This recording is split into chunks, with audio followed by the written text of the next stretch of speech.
Joe Biden has seen more seasons than a lot of us. He knows that it gets cold in January and hot in July. In the winter, he throws on a warm jacket. And in the summer, he licks a cold cone of ice cream. But on a really hot day, he might even jump in the neighborhood pool. You know, I sit on the stand and it get hot. I got hairy legs that turn blonde in the sun. And the kids used to come up and reach in the pool and rub my leg down so it was straight, and then watch the hair come back up again. I used to go in the key room at lunchtime after a free swim and sit on the floor because it was nice and cool. Joe had a pretty good understanding about how to handle a hot summer.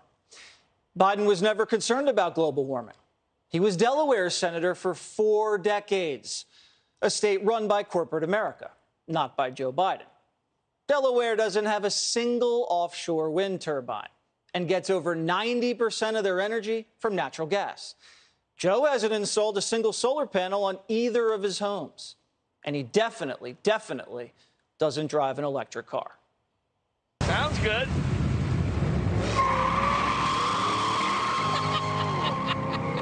Try your brakes. They're good. And Joe's family isn't green either.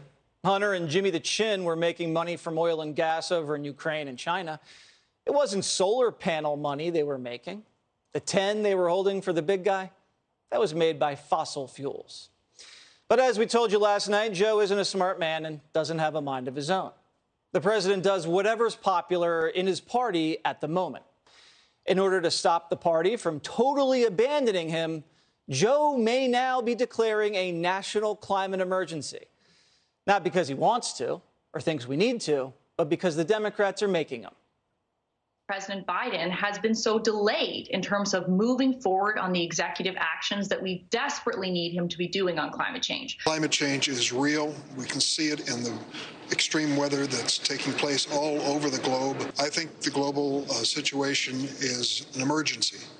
And if we're not serious about it in this generation, our kids will pay a heavy, heavy price. We will be condemned and cursed by future generations for our stupidity in not addressing climate change. Manchin killed Biden's Green New Deal, which he actually plagiarized from Bernie, because it was going to increase inflation. Thankfully, Joe Manchin is the only Democrat in the Senate with any common sense. So Biden's being forced to do the walk of shame and push the Green New Deal through an executive order. So the White House scrambled and rushed Joe Biden to Massachusetts, where he pulled up in what looked like where the mob dumps bodies. I don't know if that's a landfill or just one of those racist roads that Mayor Pete keeps talking about, but that's where the White House decided to make the president give a speech on going green. That's the place. I'm not sure a giant fleet of gas-guzzling SUVs was the right move, but again, Biden isn't allowed to ride a bike anywhere anymore. And he got out of the motorcade and he declared code red. I have a responsibility to act with urgency and resolve when our nation faces clear and present dangers. And that's what climate change is about. It is literally, not figuratively, a clear and present danger. The health of our citizens and our communities is literally at stake. The UN's leading international climate scientists call the latest climate report nothing less than, quote, code red for humanity. Let me say it again, code red for humanity. Have you ever seen the president with that kind of sense of urgency before? I mean, there's a clear and present danger on our crime-ridden street corners, at the gas station, or at the border. But Biden's worried about what the weather is going to be looking like next century. And what's his answer? Windmills. Lots and lots of windmills. He looks like he's standing in a Ukrainian war zone, but that site is actually used to be a coal plant. Democrats came in and shut the coal plant down and fired 200 Massachusetts workers, though. But now they want to make windmills there. Look at that site right now. How soon do you think they're going to start churning out said windmills? I mean, I'm for clean energy, and if wind is going to do it, fine. But there's a catch. The company that's going to be making those windmills at that place is owned by the Italians. Not the Italians from Boston, Italians from Italy. So Joe's not even handing out corporate welfare to us. Do you think the company can stay above water, or is this thing just going to be another Solyndra? We're journeying, in a sense, closer and closer to the sun, to a more solar-powered America.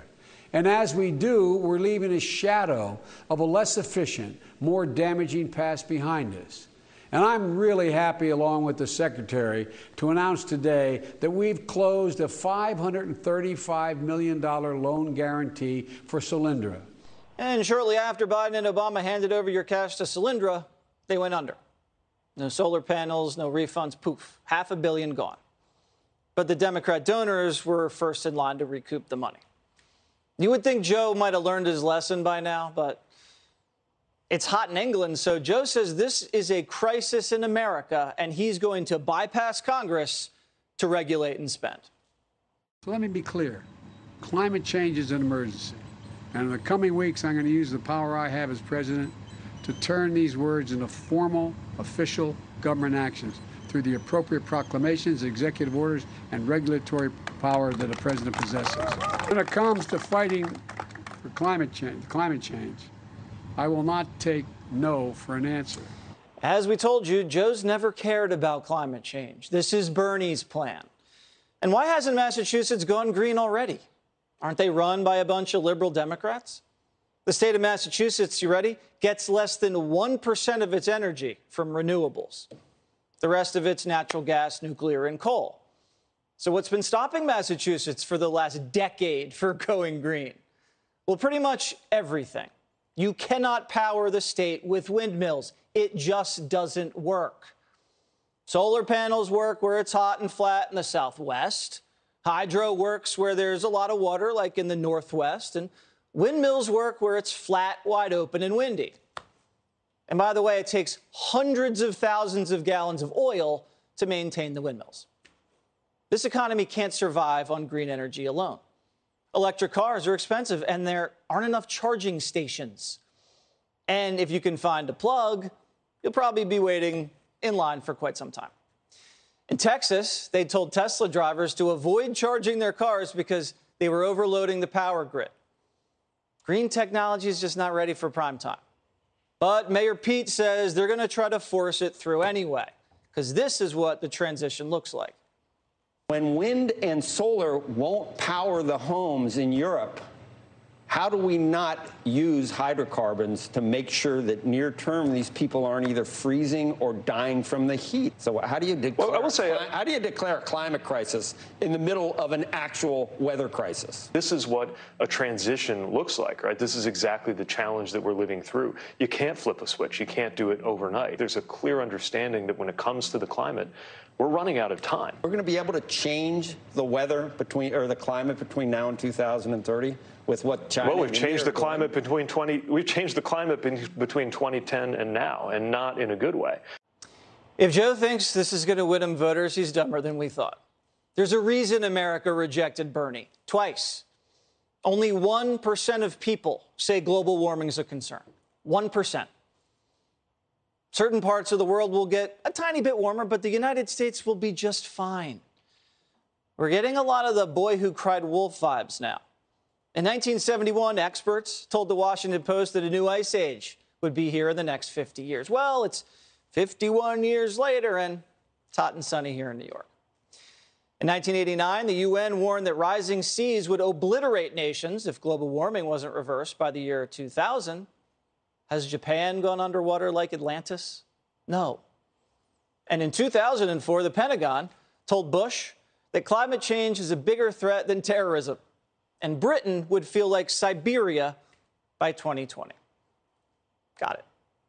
And if any of this was as dire as it sounded, climate czar John Kerry wouldn't be flying all around the globe in his flying squirrel, the private jet that has emitted over 300 metric tons of carbon since Biden appointed him. That's 20 times more than what you and I produce in just 2 years. But when you're a snob and think you're better than everybody, you can do whatever you want. It's the only choice for somebody like me who is traveling the world to win this battle. I believe the time it takes me to get somewhere. I can't sail across the ocean. I have to fly to meet with people and get things done. The Europeans went green and became dependent on Russia. Look what happened there. Biden's trying to go green and make us dependent on China and Saudi Arabia. What do you think's going to happen there? Is anybody paying attention yet? The Democrats are either dumb or they're just trying to destroy the country.